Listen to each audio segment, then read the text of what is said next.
Bismillahirrahmanirrahim. Assalamualaikum warahmatullahi wabarakatuh. Solih-soliha, gimana? Masih semangat kan? Pasti masih semangat ya, solih-soliha. Telah tadi belajar dengan Ustazah Tia. Selanjutnya em, dilanjutkan belajar dengan Ustadz Inada, yaitu masih di tematik 2A. Kita hari ini sudah masuk ke subtema 3, yaitu hidup rukun di sekolah ya. Tematik 2A hidup rukun. Subtema 3 hidup rukun di sekolah. Sebelumnya subtema 1 hidup rukun di rumah, dan subtema 2 itu hidup rukun tempat bermain. Kalau yang subtema 3 hidup rukun di sekolah. Oke. Selanjutnya marilah kita, sebelum memulai pembelajaran, marilah kita berdoa terlebih dahulu ya.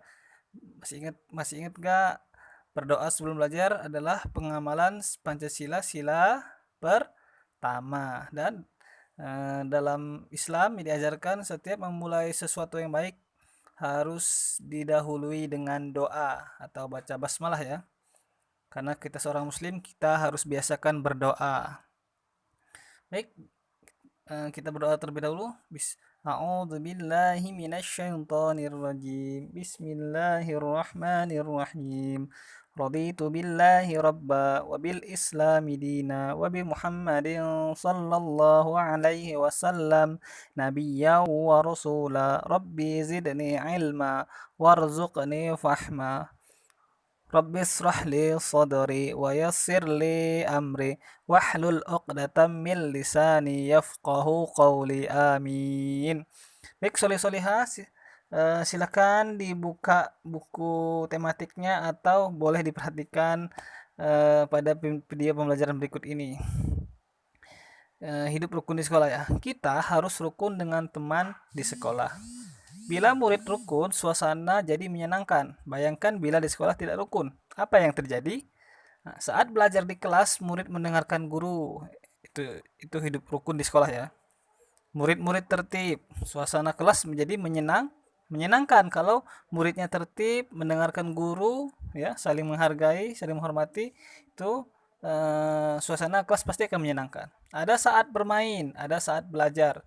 Jika murid ikut aturan, maka akan tercipta kerukunan. Contoh rukun di sekolah, apa saja? Contoh hidup rukun di sekolah itu ada murid-murid berangkat sekolah bersama, itu contoh hidup rukun ya. Murid-murid menyapa guru, ya. Sesama apa, terus meminjamkan teman pensil, penghapus atau peruncing. Kalau temannya tidak membawa pensil, penghapus atau peruncing. Terus bermain bersama, saling berbagi di sekolah, itu adalah contoh-contoh sikap hidup rukun di sekolah. Oke. Solih-solihah, materi selanjutnya yaitu tentang kalimat perintah. Apa itu kalimat perintah? Kalimat perintah adalah kalimat yang digunakan untuk meminta orang lain melakukan sesuatu. Sebuah teks terdapat berbagai jenis kalimat. Salah satunya adalah kalimat perintah. Kalimat perintah sering diucapkan di sekolah. Contoh, yaitu Linda, tolong bantulah ibu membawa buku ini ke ruang guru. Ya. Tanda seru. B. Berbarislah dengan tertib. C. Kerjakan soal di bukumu. Nah, ciri-ciri kalimat perintah itu ya, perhatikan ciri-cirinya ya. Ada dua. Menggunakan akhiran lah atau kan. Apa tadi? Bantulah, berbarislah, kerjakan. Ya. Akhirannya lah dan kan. Itu ciri-ciri kalimat perintah. Terus di akhir kalimat itu menggunakan tanda seru ya, bukan tanda titik atau tanda tanya ya, tapi tanda seru. Itu ciri-ciri kalimat perintah. Menggunakan akhiran lah, menggunakan akhiran kan, dan di akhir kalimatnya menggunakan tanda seru. Silakan dicatat. Contoh kalimat perintah ya. Sini, buanglah sampah pada tempatnya, tanda seru. Berdoalah sebelum makan, tanda seru. Masukkan bukumu ke dalam tas, tanda seru. Kerjakan soal di bukumu, tanda seru. Rapikan tempat tidurmu sekarang, tanda seru. Berbarislah dengan tertib, tanda seru. Nah, ini ada percakapan ya di sekolah.